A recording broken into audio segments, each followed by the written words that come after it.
Okay, so one aspect of ego. So again, ego is the personalization of thought or feeling, let's just say thought, which creates an identity. And that identity becomes something you need to protect, and it creates separation. So this can manifest in different ways. And the spiritual ego is a very, very difficult, it's actually a very dangerous thing. Because when someone has a spiritual ego, it might be that they've had authentic spiritual experience. It might be that they even have a lot of understanding about what that experience is. But freedom is basically free from attachment. It's free from being somebody. And ego is all about being somebody special. So the spiritual ego, like I said, somebody can have authentic experience, they can have authentic understanding, but if they allow themselves to take a position as if they are somebody, they are now the one that knows. They are now the one who's had a very special spiritual experience that nobody else can understand. And they want to go out and they want to tell everybody about what they already know. They can sound very, very good, and they can really fool a lot of people. But in the end, it's just ego has taken a hold of something that was very pure. And a lot of times what can happen with people, and this happens even if it's not, the identity is not one of being a spiritual somebody. You can have an identity about being anybody, and then all of a sudden you want to be the one that knows everything. And it's very easy to take a superior position with other people. So that can happen with the spiritual ego, but it can also happen anytime you take a position. So this thing of being superior, it doesn't really matter to ego if it's a superior position or an inferior position, as long as there's a position. So the superior one is kind of easier to recognize as being ego, and you can recognize it when you're kind of repulsed by a person. Spiritual ego is a little tricky because you can be very charismatic and you can be drawn to that person and you can trust. Why? Because they're talking about things that are touching your heart. But you have to look deeper and say, well, is this person actually living what they're saying, or are they just kind of an inflated spiritual ego? The thing about the position, if you have a position, that's an identity. That happens when you personalize thought and feeling. But, a lot of times people will act very inferior. I could never possibly do that. You know so much more than I do. And taking this inferior position. But if you've ever noticed, a person who's taken an inferior position is very convinced they're inferior. So in a certain way, they're very superior in their inferiority. They think they're more inferior than anybody else, which is superior. So this is just a very interesting thing to see, is that we become very, very attached to our identities because that's who we believe ourselves to be. So the spiritual path is to be able to see through these identities, to go beyond what we think and feel about ourselves. But when we do that and we allow ourselves to actually let go of our own identities, then we can engage with other people in a completely different way. We can be real. We can basically be present. Not because we're trying to be present. It's because your natural state is presence. The only way that you're going to be present, though, is when you let go of trying to be somebody. Somebody special, somebody separate, somebody limited. It doesn't matter as long as you're trying to be somebody. So maybe people are thinking, well, yeah, but I'm so-and-so and I'm a teacher and I'm I have a husband, I have children, I have a wife, I have children. But you see, all those things that can be true about a person. You don't have to deny that, maybe even you're very smart. Maybe that's just an objective truth. But as soon as you make an identity out of something, then that's where the ego comes in. Because then if you're very smart, and you take a position, I'm very smart, then you got to make sure you're smart all the time. And then what are we going to do? We're going to use other people to make sure that they're constantly reflecting back to us that I'm okay, I'm smart. But it's not you that has to protect these self-images, these identities. It's not you. It's the habit of ego that you have identified with. Because you are that which is beyond all of that. You are the deepest dimension that is animating everything in this world. You, who you are, is consciousness itself, which is breathing this body right now, which is aware of what's happening in the mind, which is aware of what's arising in my physical experience, what's arising around me. I am not the content of my experience. I am that which is aware of the content. And if you go deeply into this and you start to recognize that I am aware of the content of the experience and you don't impose any separation, you will start to understand that I am, as consciousness, am aware of this particular manifestation of consciousness. And I'm also aware of the wind blowing, which is another manifestation of consciousness. The other person, even the person that might be driving me crazy, is another manifestation of consciousness. The beauty of the world will start to, it'll start coming into your view, because you'll start recognizing that which is around you and yourself as the light of consciousness itself. And when you start to recognize that, you see something happens to the individual, because all those old ideas are burned up in the process of purification, in the process of awakening, the process of giving yourself to what?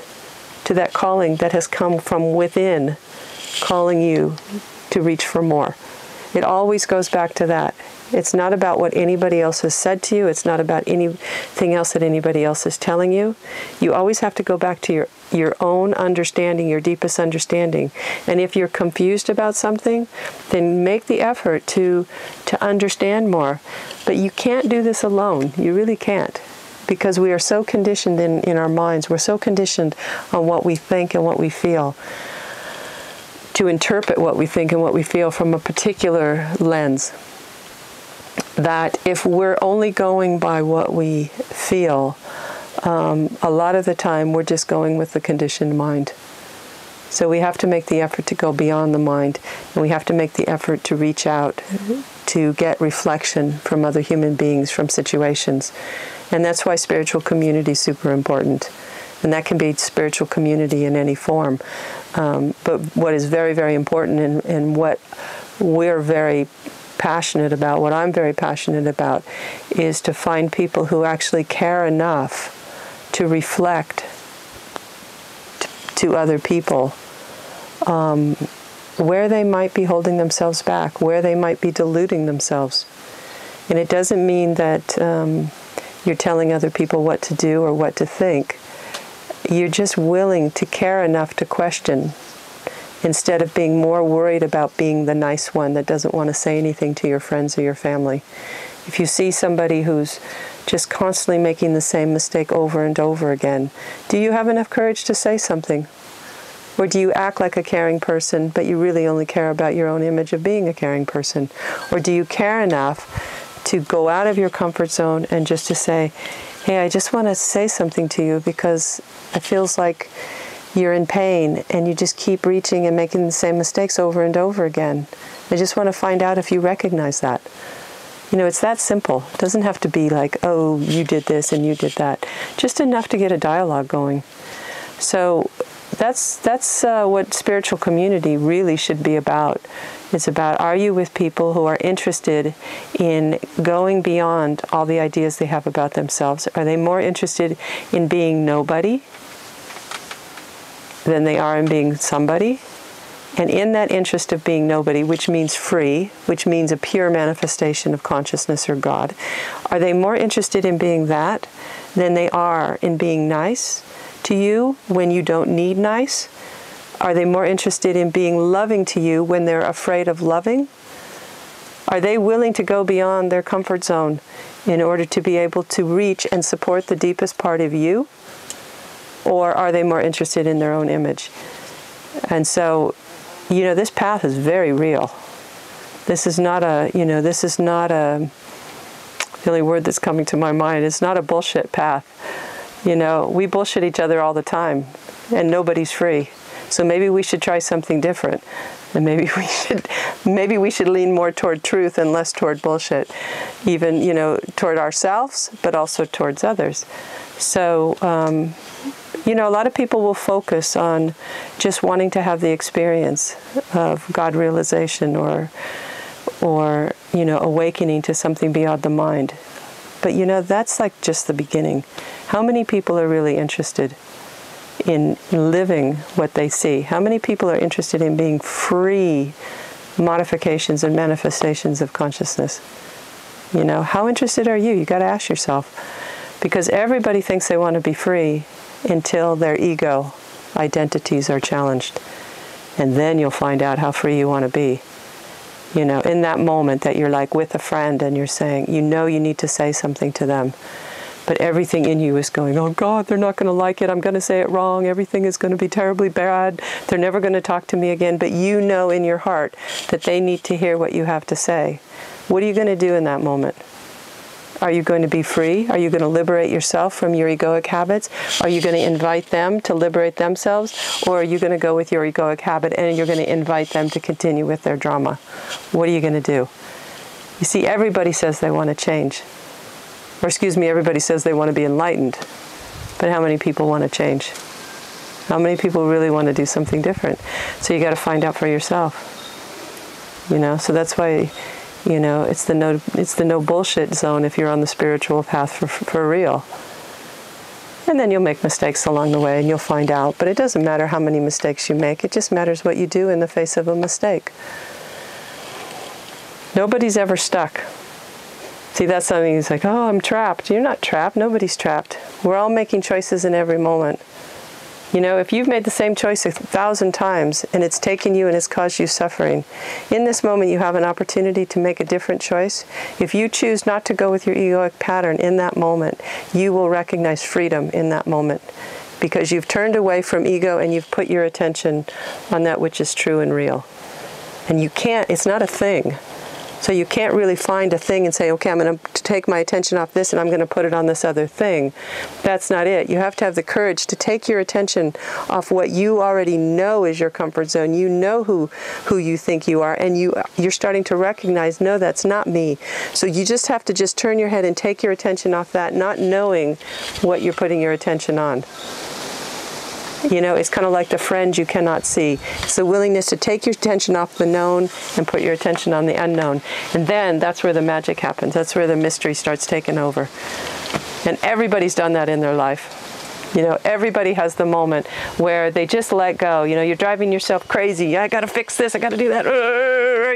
And you can't figure it out. And then all of a sudden you just go, oh my God, I just give up.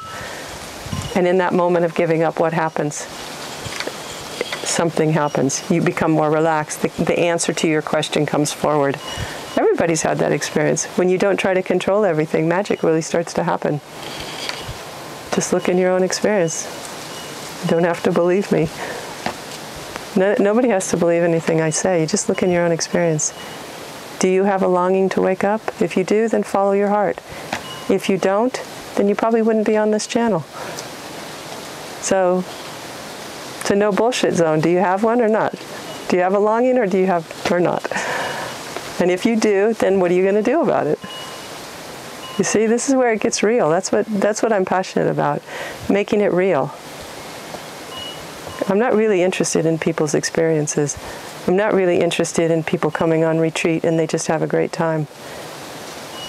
I could care less if people have a great time. I want them to wake up and I want them to live this. Why? Because it's what's causing suffering for other people. It's causing suffering in the world. It's causing suffering for the animals in this world. We treat people and we treat this planet and we treat animals in a way that we would never be able to do if we actually recognize that it's the same consciousness that's animating everything, me, the animals, and the planet. We wouldn't do that because we'd be hurting ourselves. But we do it because we maintain a sense of separation and we just flat out don't care. But we need this separation. Why? Why? I ask you. You're asking me if we need the separation? No, we don't need the separation. You don't need the ego. No, because you have to remember what the definition of ego that I'm using. From a psychological point of view, you can have the psychological ego. Some people will say you have to have a healthy ego. But that's from a definition of kind of an operating system within an individual that keeps us from being crazy. So that's not the ego that I'm talking about. I'm talking about ego in the sense of insisting that I am taking a position of separation against you. So I don't ever have to do that. That doesn't mean that I don't disagree with you. It doesn't mean that I don't like what you're doing. I can disagree with you, and I can, not like what you're doing, and vice versa. But I don't have to take a position of separation. And you always have to go back to the deepest spiritual truth. And the deepest spiritual truth, if you go deep enough in yourself, and this is not just my deepest spiritual truth, it's what all religions are based on before the religions get a hold of it and screw it up. But the deepest spiritual truth is that there is only one consciousness, and I am that. And there is only one consciousness, and you are that. So even though if I insist that I'm separate from you, it doesn't make it true. It never is true. But you have to find out what that means for yourself, because I can try to describe it. But that's why if you've woken up to something else, if you've had if you've had an experience of walking in the forest and you just feel at one with everything, where is the separation? Making love. If you've ever made love with your partner and you both just completely disappear, where's the separation? But in relations, sometimes you need this separation or not. If an animal come to you, you need to protect, to agree and agree him, Right. But you see that doesn't mean if you defend yourself, if a dog is running up to you and wants to bite you, you're not just going to say, oh, we're all one, right? Come eat me, it's fine. No, you're going to protect yourself, but you're not going to do it. You're going to, because the dog is just doing dog nature, right? But you are going to make sure that dog doesn't hurt you. But you might be able to do it in a different way. If you recognize, oh my God, it's just a dog and he's trying to kill me, you'd probably try to hurt the dog. But what if you're just saying, oh my God, it's a dog that's trying to hurt me or trying to bite me? But let's just say that you don't in that moment just go, oh, we're separate. Maybe you just go, wow, it's a dog. Okay. And then you respond to the dog in a different way by being calm. You can still control the dog, but maybe you can do it in a different way. And let me change it. Consciousness in that. Yes, yes, exactly. But the thing is, an angry dog coming at you is not as good as an example as a person coming at you. Okay, because that's usually what we're talking about, is all those other egos out there trying to come and get me, right? And so let's say that you have your boss, and your boss is always angry and always like superior and always coming at you, and you're always taking an inferior position. You're always afraid of your boss, or you're just angry with them. So here comes your boss, angry, angry, angry, and you look at them and you give them back ego and you're angry with them. Then you have two egos just battling it out, or angry, angry, angry, superior ego, inferior ego. Oh, okay, I'll do whatever you tell me.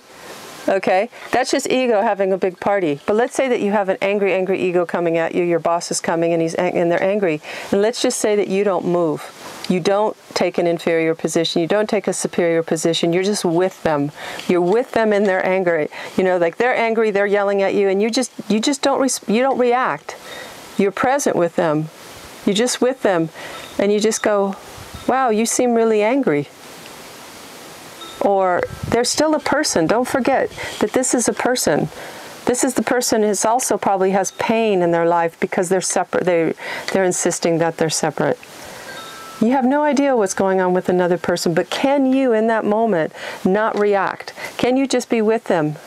Like with them in a conversation. Like if they're coming at you and you're just with the person, you're going to be surprised that you will have a different response. So most of the time, a lot of times people think that they need to have some kind of protection up. So I'm not suggesting that people put themselves at risk in ways that are, not very smart. But let's say that an example, this is a real life example, is there was a woman who was a nurse. She was part of our project, so she had an understanding of ego. And she also understood that, nurses were being worked very, very hard for lots and lots of hours that are beyond what their contract actually said. And it was just expected for them to continue to say, yes, that I will do this. And so she actually went to her boss, and I can't remember exactly what she said, but she just spoke to her boss as if the boss was a human being, for example. And the boss listened, and she was completely shocked. And she said she was shaking in her chair because she was standing up to this person in a way that she never had before. But she wasn't coming from anger. You see, her own passion to be true was coming out, and it was very, very powerful. And the other person felt it. And so the first thing that happened is when it came time for the list that would go around pretty regularly to say who was going to have to work extra shifts, her name wasn't on it. And this happened a couple of times. And then other people, other people started to notice that the boss was just not engaging with her in the same way as she was with other nurses. And so then the other nurses started to get curious on what this woman had done. And so she told them the story. And so they also did the same thing. And all of a sudden things started to change in the hospital, not because anybody was coming back, meeting anger with anger. It was like anger or some kind of imposition was being imposed, but people weren't coming back with ego. And so then the ego in the person who was normally used to getting ego coming back and then had the authority to control, all of a sudden something was touching their heart and something different happened. So another story that's about family is there was a woman whose father was basically continuously cheating on her mother. And she really respected her father, but she didn't want to be in the middle of this anymore. And so she was very afraid to confront the father about this. And she had a moment where she just said, no, I have to do it. And she went, and again, she was just shaking on the inside because she was confronting her father about something pretty intense. But she just told him that she loved him, but she couldn't respect him because of what he was doing. And he totally just broke down, because he actually was underneath, he was ashamed of himself, but it was her love that came to him, not from a judgmental point, but just basically saying what her experience was and in the dilemma that she was in. And then all of a sudden something started to change. So, if anybody uses the excuse of, I need to maintain separation in order to get anything, to protect myself or to get what I want, it's not true. You never have to maintain separation. If you're maintaining separation, the person in front of you is no longer a person. They're an object of your ego trying to get what it wants or what it thinks it needs. Okay? So when you want to liberate yourself from your own egoic patterns, you're willing to meet other people from a place of love, care, and freedom, which sometimes could look very tough, or it could look very soft. So we're not just talking about turning into some kind of weird persona of a nice person. We're talking about the willingness to be present, the willingness to be available, to be a manifestation of spirit. And in that, it's a willingness to respond even if you don't feel comfortable or even if you're afraid. I can give you an example of my own. This was when I first started teaching. It was the very first retreat I did for women. And I was talking about women's conditioning. And one conditioning that women have is we're very afraid to stand out. Because usually when women stand out in a patriarchal society, it doesn't go very well. And historically, when women stand out, it hasn't gone very well. So we have a history that tells us standing out is not good.